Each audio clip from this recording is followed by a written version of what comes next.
magpakailanman. Purihin siya ay awitan at papurihan magpakailanman.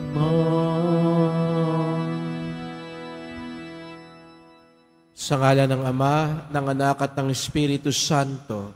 Amen. Sumainyo ang Panginoon.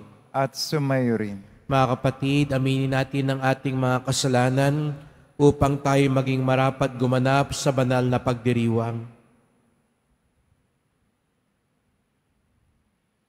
Sinugong tagapagpagaling sa mga nagsisisi, Panginoon, kaawaan mo kami. Panginoon, kaawaan mo kami. Dumating na tagapag-anyayang mga makasalanan ay magsisi, Kristo, kaawaan mo kami. Kristo, kaawaan mo kami. Nakalaklo ka sa kanan ng Diyos Ama para ipamagitan kami, Panginoon, kaawaan mo kami. Panginoon, kaawaan mo kami. Kaawaan tayo ng makapangyarihan Diyos, patawarin tayo sa ating mga kasalanan, at patnubayan tayo sa buhay na walang hanggan. Amen. Manalangin tayo. Ama naming makapangyarihan, iginawad mo sa paring si San Jeronimo ang matamis at buhay na pag-ibig sa banal na kasulatan. Ipagkaloob mo ang iyong sambayanan ay lubos na magkasalo-salo sa iyong salita at makatagpo dito ng batis ng buhay. Sa pamamagitan ni Jesucristo, kasama ng Espiritu Santo, magpasawalang hanggan. Amen. Magsipo muna lahat. Pagbasa mula sa aklat ni Job. Dumating ang panahon na ang mga anghel ng Diyos ay humarap sa Panginoon at kasama si Satanas. Tinanong ito ng Panginoon, ano ang gawain mo ngayon? Nagpaparoot pa rito sa lahat ng sulok ng daigdig. Sagot ni Satanas, napansin mo ba ang lingkod kong si Job? Tanong uli ng Panginoon. Wala siyang katulad sa daigdig. Malinis ang kanyang pamumuhay. Siya'y mabuting tao. May takot sa akin at hindi gumagawa ng masama. Dugtong pa ng Panginoon. Sumagot si Satanas, si Job kaya ay matatakot sa iyo ng walang dahilan? Bakit nga hindi siya matatakot sa iyo, gayong pinagpala mo siya? Iniingatan mo pati ang kanyang sambahayan at ari-arian. Subukin mong huwag siyang pagpalain, bagkus ay sirain ang lahat niyang tinatangkilik, kung hindi kanya sumpain. Sinabi ng Panginoon kay Satanas, o sige, gawin mo ang gusto mo sa kanyang mga ari-arian. Huwag mo lang siyang sasaktan. At si Satanas ay umalis sa harapan ng Panginoon. Isang araw, ang mga anak ni Job ay nagkakainan at nag-iinuman sa bahay ng pinakamatanda sa magkakapatid. Di kaginsa-ginsa, humahangos na dumating kay Job ang isa niyang tauhan. Sinabi nito, kasalukuyan po naming ipinag-aararo ang mga baka at nanginginain naman ng mga asno nang may dumating na mga sabeyo. Kinuha po nila ang mga baka at asno. Pinatay pa po ang aking mga kasama. Ako lamang po ang nakatakas. Hindi pa ito nakatatapos sa pagbabalita nang may dumating pang isa. Sinabi naman ito kay Job, ang mga tupa at mga pastol ay tinamaan po ng kidlat at namatay na lahat. Ako lamang po ang nakaligtas. Umuugong pahalos ang salita nito'y may dumating na naman.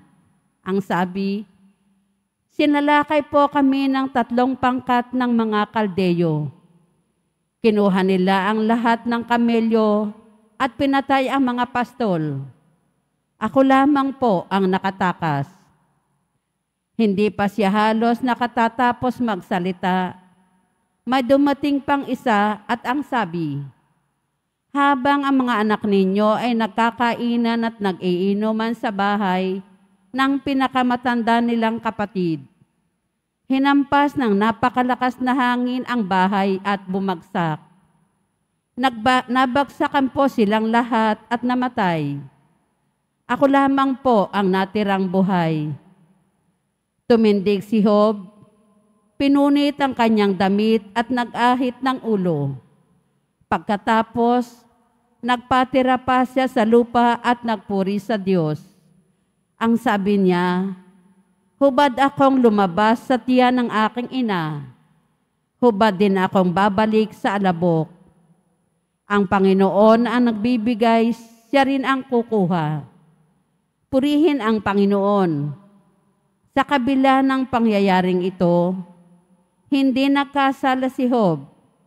Hindi niya sinisi ang Panginoon. Ang salita ng Diyos. Salamat sa Diyos. Daing ko'y iyong dinirinig, tuwing ako'y humihibik. Daing ko'y iyong dinirinig tuwing ako'y humihibik. Dinggin mo po, Panginoon, ang tapat kong panawagan. Poon ako ay dinggin mo sa daing ko na tulungan. Pagkat ako'y tapat, taong tapat, di na nadya kailanman. Kaya ako'y sumasamong, dalangin ko ay pakinggan. Daing ko'y iyong dinirinig tuwing ako'y humihibik. Hahatol ka sa panig ko, sa pasya mong ibibigay. Pagkat iyong natatanto ang tunay na katwiran. Ang tibukin ng puso ko ay lubos mong nababatid. Sa piling ko, naroon ka, kahit gabi nagmamasid. Ako'y iyong siniyasat, nasumpungan mong matuwid. Tapat ako kung mangusap, ang layunin ay malinis. Daing ko'y iyong dinirinig tuwing ako'y humihibik. Ang daing ko, Panginoon, ay lagi mong dinirinig. Kaya ako'y dumudulog at sa iyo humihibik. Sa amin ay ipadama yaong banal mong pag-ibig. Sa piling mo'y ligtas kami sa kamay ng malulupit. Daing ko'y iyong dinirinig tuwing ako'y humihibik. Tumayo na po ang lahat.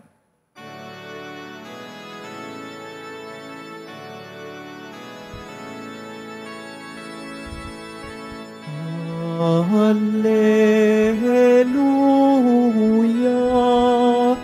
Hallelujah, Hallelujah, Hallelujah.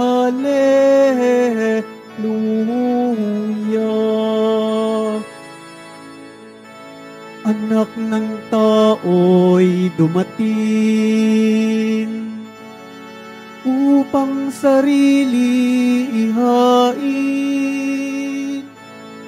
Lingkod manunubos natin. Hallelujah, Hallelujah,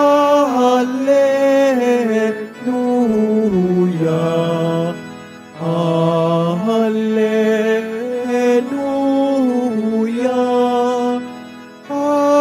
Hallelujah.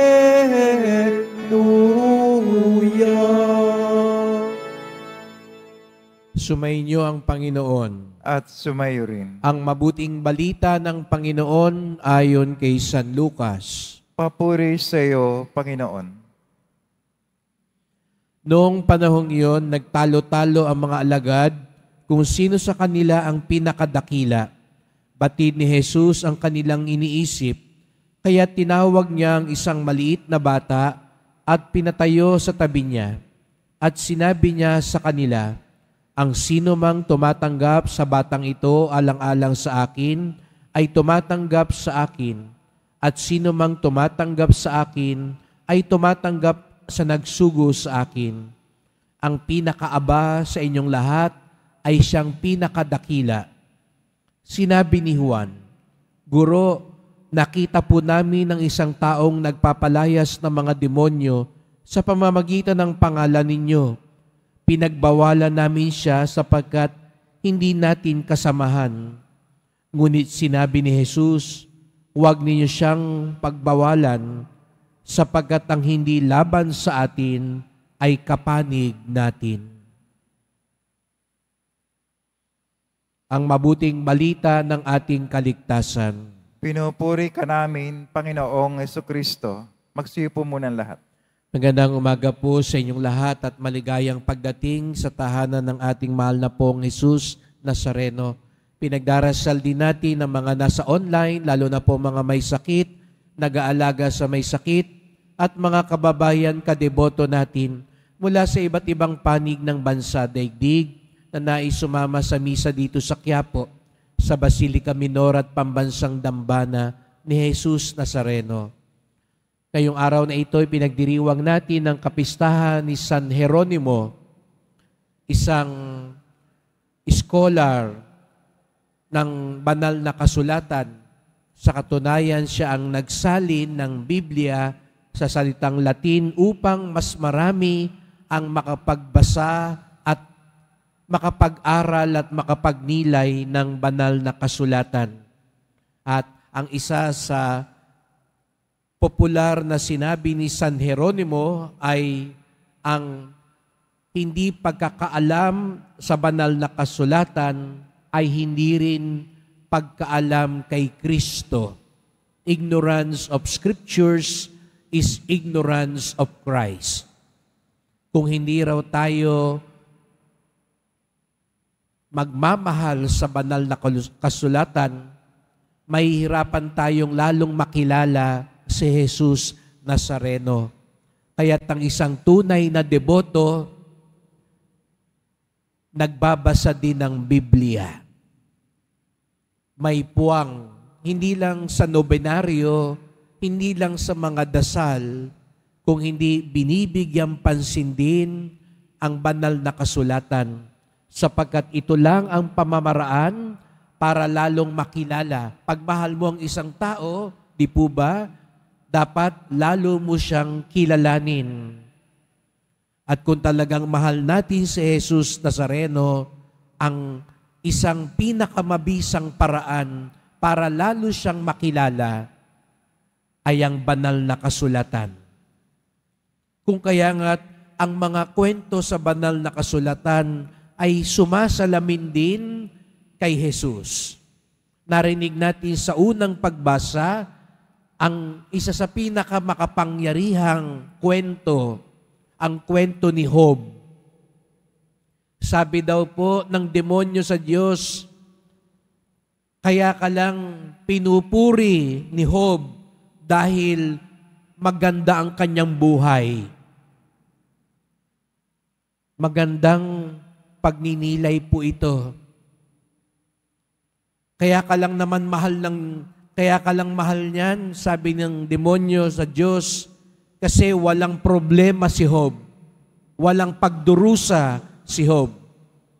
Kaya nga, pinahintulutan ng Diyos sapagkat tiwala siya kay Job.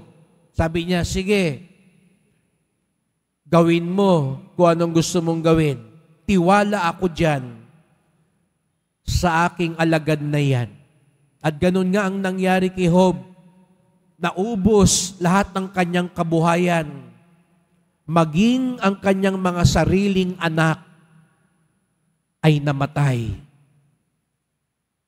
Magandang pag-isipan ito, mga kapatid. Narito ang isang naniniwala at nagmamahal sa Diyos. At nang mangyari sa kanya lahat ng mga kamalasan sa buhay, anong sabi lang ni Job? Hubad akong dumating dito sa mundong ito, hubad din akong babalik sa Kanya. Ang Diyos ang nagbigay, ang Diyos ang siya rin kukuha, purihin ang Panginoon. Napatunayan ni Job, mahal niya ang Diyos, Hindi dahil pinagpala siya. Mahal niya ang Diyos, anuman ang mangyari sa buhay niya. Tayo po kaya mga kapatid, masasabi natin kay Jesus Nazareno, kahit hindi ako gumaling, kahit bumagsak pa rin ako sa exam, kahit marami akong pagsubok at problema sa buhay, mahal ko pa rin ho kayo. Masasabi ho kaya natin yan ng taos sa puso kay Jesus Nazareno? May pinagdarasal ka ngayon. Kung hindi ba yan mabigay, patuloy pa rin tayong magpapasalamat sa Kanya, mananalig sa Kanya, at magmamahal sa Kanya. Kaya lang ba tayo sumusunod? Kaya lang ba tayo namamanata? Kasi lagi siyang may binibigay sa atin. Papaano pag dumating ang araw, hindi maibigay yung hinihiling natin? Hanggang saan ba ang pagmamahal natin kay Jesus Nazareno? Pagdasal natin, katulad ni Job, katulad ng marami pang kwento sa banal na kasulatan, tayo'y kumakapit sa Kanya anuman ang mangyari sa buhay, sapagkat alam natin lahat naman ay galing sa Kanya at mas alam niya ang pinakamabuti para sa atin. Kung ganito raw ang ating pananaw sa buhay, ang ating pinaniniwalaan na ang lahat ay galing sa Diyos, kaya nga lahat ng pagkakataon pwedeng magpasalamat sa Diyos. Hindi tayo kailangang magtalo-talo. Hindi tayo pakiramdam natin, karapatan natin ang lahat sa buhay. Yun daw yung naging sakit ng mga alagad. Kaya nagtatalo-talo sila. Kasi akala nila, yung tatanggapin nila ay dahil na rin sa kanila. Pinagpaguran ko ito. Pinaghirapan ko ito. Kaya nagkaroon nung tinatawag nating entitlement. Ingat daw po tayo mga kapatid. Pwede rin ganun tayo sa Diyos. O, mahal na pong Nazareno ha, lagi ako nagsisimba, lagi akong nagdadasal, naglilingkod ako, gumagawa ko ng mabuti, kaya dapat yung hinihiling ko, pagkaloob nyo. Pag ganun daw ang naging pag-uugali natin, ang iisipin na natin, hindi yung ginawa niya, kung hindi yung ginawa natin. At kapag ang ginawa na natin ang laging iniisip, di na tayo nalalayo sa mga alagad. Magpapagalingan, magiging magkakatunggali, at ang iisipin, ano yung nararapat sa akin. Kaya nga't hinarap ang isang bata, larawan ng pagpapakumbaba, larawan ng pagtitiwala, larawan ng pag-asa, upang ipaalala sa mga alagad, ipaalala sa atin, katulad ng bata, katulad ni Job, na sa lahat ng pagkakataon, pagtitiwala sa Diyos ang manaig sa buhay. Mahirap po ito mga kapatid. Mahirap. Lalo na kapag ang mga nangyayari sa buhay natin, hindi ka nais-nais. Sana katulad ni Job, katulad ng isang bata, katulad ng mga banal, masabi natin kay Jesus Nazareno, masabi natin sa Diyos Ama, ano man ang mangyari, pinagpapala man ako o hindi, pupurihin ko ang Panginoon, pasasalamatan ko ang Panginoon, pagkakatiwalaan ko ang Panginoon.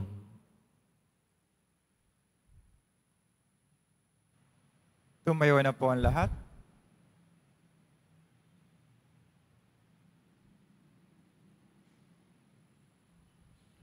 Mahal ko mga kapatid, manalangin tayo sa Ama upang maging karapat-dapat tayo na maging Kanyang mga anak. Ang ating tugon, walang hanggang Ama, nananalig kami sa iyo. Walang hanggang Ama, nananalig kami sa iyo.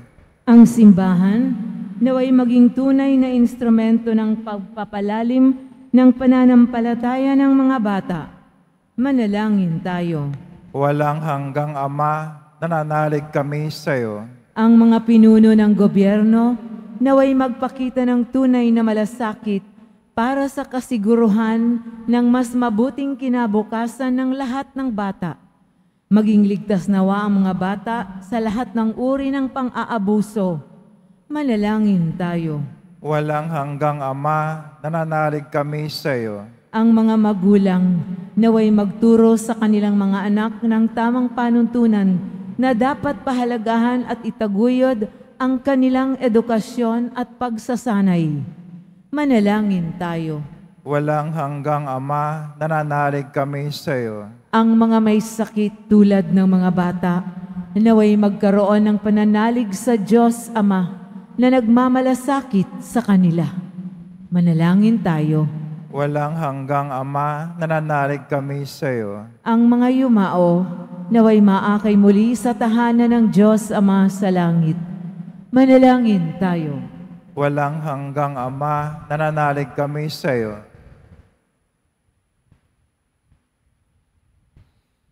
Ama, pakinggan mo ang panalangin ng iyong mga anak na nananalig sa iyo. Bigyan mo kami ng kaloobang tulad ng sa bata, sapagkat para sa mga tulad nila ang iyong kaharian. Hiling namin ito sa ngalan ni Kristong aming Panginoon. Amen. Nagsipo muna ang lahat.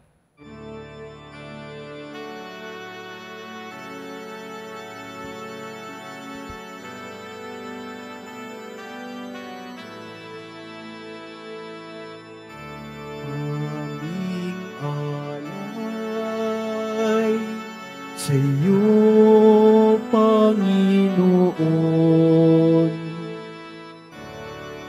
Ang tinapay at alak ngayong kaloob upang bunitain ang iyong buhay na inialay nang tayo'y magdiwang bilang isang sambayanan.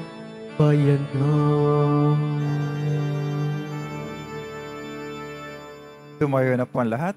Manalangin kayo mga kapatid upang ating paghain ay kalugdan ng Diyos Amang makapangyarihan. Tanggapin nawan ng Panginoon itong paghahain sa iyong mga kamay, sa kapuri niya at karangalan, sa ating kapakinabangan at sa buong sambayan niyang banal. Ama naming lumikha, ipagkaloob mong sa pagkasaloob namin sa iyong salita, alinsunod sa ipinamalas ni San Jeronimong halimbawa, kami naway masiglang makapaghain ng ikinalulugod mong handog para sa kaligtasan namin. Sa pamamagitan ni Jesucristo, kasama ng Espiritu Santo, magpasawalang hanggan.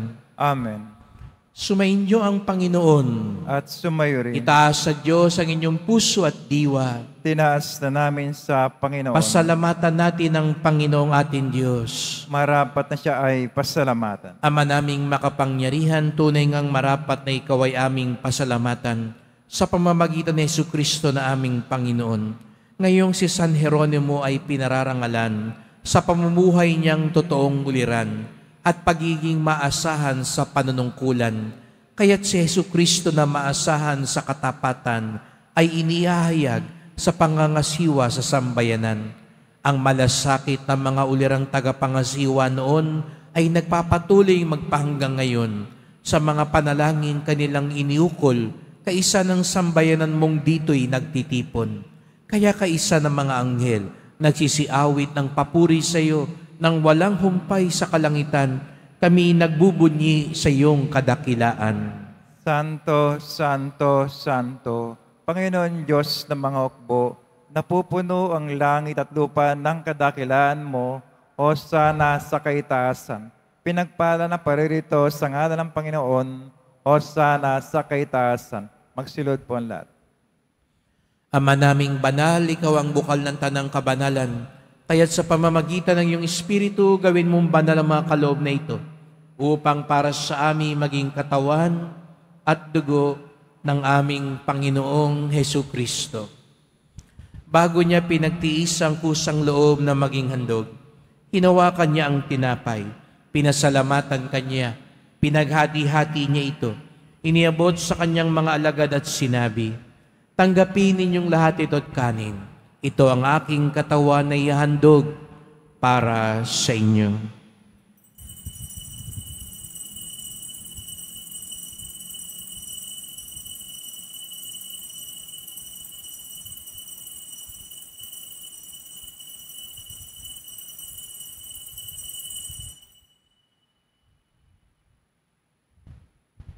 Gayon din naman ang matapos ang hapunan, hinawakan niya ang kalis, muli kanyang pinasalamatan.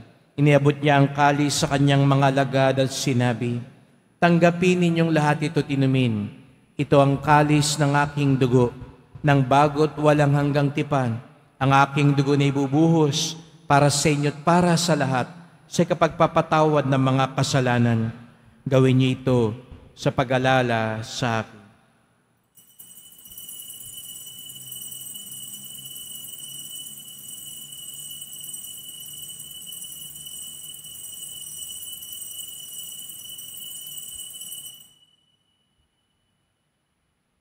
Tumayo na po ang lahat. Ipagbunyi natin ang misteryo ng pananampalataya. Si Kristo'y namatay, si Kristo'y nabuhay, si Kristo'y babalik sa wakas ng panahon. Ama, ginagawa namin ngayon ang pag-alala sa pagkamatay at muling pagkabuhay ng iyong anak. Kaya tinalay namin sa iyon tinapay nagbibigay buhay at ang kalis na nagkakaloob ng kaligtasan. Kami nagpapasalamat dahil kami yung minarapat na tumayo sa harap mo para maglingkod sa iyo. Isinasamo namin kaming magsalo-salo sa katawan at dugo ni Kristo ay mabuklod sa pagkakaisa sa pamamagitan ng Espiritu Santo. Ama, lingapin mo ang iyong simbahang laganap sa buong daigdig. Puspusin mo kami sa pag-ibig kaisa ni Francisco naming Papa, ni Jose naming Obispo, at ng Tanang Kaparian. Alalahanin mo rin ang mga kapatid naming nahimlay na may pag-asang sila'y muling mabubuhay, gayon din ang lahat ng mga pumanaw. Kawan mo sila at patuloyin sa iyong kaliwanagan. Kawan mo at pagindapating kaming lahat na makasalo sa iyong buhay na walang wakas, kaisa ng mahal na Birheng Maria, Ina ng Diyos, ng kabiyak niyang pusong si San Jose, ng mga apostol, San Juan Bautista, San Jeronimo, at lahat ng mga banal na namuhay dito sa daigdig ng kalugod-lugod sa iyo. Maipagdiwang nawa namin ang pagpupuri sa ikararangal mo sa pamamagitan ng iyong anak na aming Panginoong Jesucristo. Sa pamamagitan ni Kristo, kasama niya at sa Kanya, ang lahat ng parangal at papuri ay sa iyo, Diyos Amang makapangyarihan, kasama ng Espiritu Santo, magpasawalang hanggan. Amen. Bunggalang tayong tumawag sa ating Ama sa langit. Ama namin, Sumasalangit ka, sambahin ang ngalan mo. Mapasa amin ang kaharian mo. Sundin ang loob mo dito sa lupa para nang sa langit. Bigyan mo kami ngayon ng aming kakanin sa araw-araw at patawarin mo kami sa aming mga sala para nang pakapatawad namin sa nagkakasala sa amin. At huwag kami pahintulot sa tukso at sadya mo kami sa lahat ng masama. hinihiling namin kami adya sa lahat ng masama, pagkalooban ng kapayapaan araw-araw, iligtas sa kasalanan, ilayo sa lahat ng kapahamakan, samantalang aming pinananabikan ng dakilang araw ng pagpapahayag ng tagapagligtas naming si Jesu Kristo.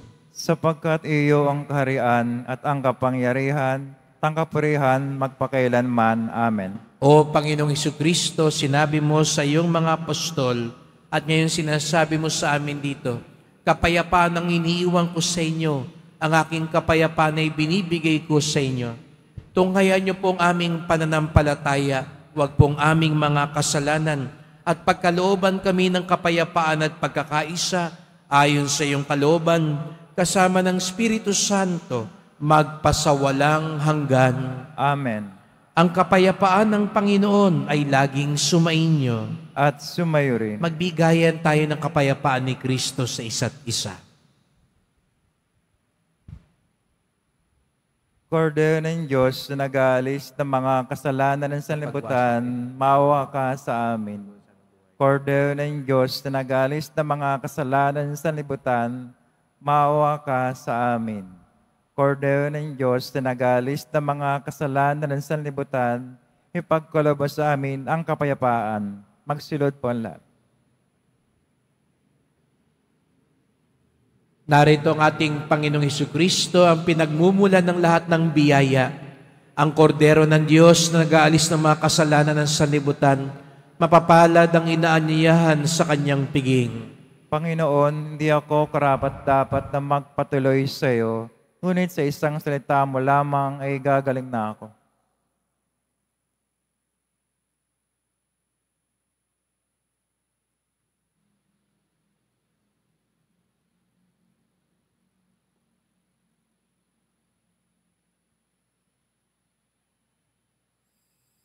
Para sa lahat ng tatanggap ng banal na komunyon, sasagot po tayo ng Amen. Pagkasabi ng pare o lay minister ng katawan ng Kristo at isubog at sa bibig bago umalis sa panampare o lay minister, sumunod po tayo.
Tumayo na po ang lahat. Manalangin tayo. Ama naming mapagmahal, ang banal na pakikinabang namin sa pagunita kay San Jeronimo ay magbunsod nawa upang unawain namin ang mga sinusunod naming banal mong pahayag at sa pagsunod namin ay makamta ng buhay na walang wakas sa pamamagitan ni Jesucristo kasama ng Espiritu Santo magpasawalang hanggan. Amen. Salamat po sa inyong pagpunta dito sa Quiapo. Ingat po kayo sa pag-uwi. Salamat po sa mga naglingkod sa misa at sa inyong tulong sa simbahan. Mga pamisa, love offerings, online donations, yung mga kumukuha po ng medalyon at imahe. At ito po ay para din sa pagpapaayos ng ating simbahan at sa mga nagdadala po ng bigas, dilata, at iba pang pang-ayuda. Ang ating debosyon sa Poong Nazareno ay nagtuturo sa atin magmalasakit sa ating kapwa. Pinupuri natin ang Diyos, hindi dahil may kapalit na magandang kapalaran. Tayo'y nagpupuri sa Kanya sapagkat pinaniniwalaan natin walang hanggan ang Kanyang awa at pagmamahal sa atin. Sumainyo ang Panginoon. At sumayo rin. Mahal na pong Jesus Nazareno, inihayag mo sa pamamagitan ng krus ang walang maliw na pag-ibig ng Diyos sa sangkatauhan. Pakinggan mo ang kahilingan ng iyong angkan na nagsusumamo sa iyo. Makamtanawa nilang iyong katugunan at tanggapin ang kasagutan ng may utang na loob na tinatanaw. Basbasan din po ninyo ang dala nilang mga imahe at dasalan. Sa pamamagitan ng bendisyon na ito, naway maalala nila mga pangako sa binyag na ikaw ang kanilang iibigin at paglilingkuran bilang Panginoon magpasawalang hanggan. Amen. At pagpalaing kayong lahat ng makapangyarihang Diyos, Ama at Anak at Espiritu Santo. Amen. Kumayo kayong taglay ang awa at pag-ibig ng Poong Jesus Nazareno. Salamat sa Diyos.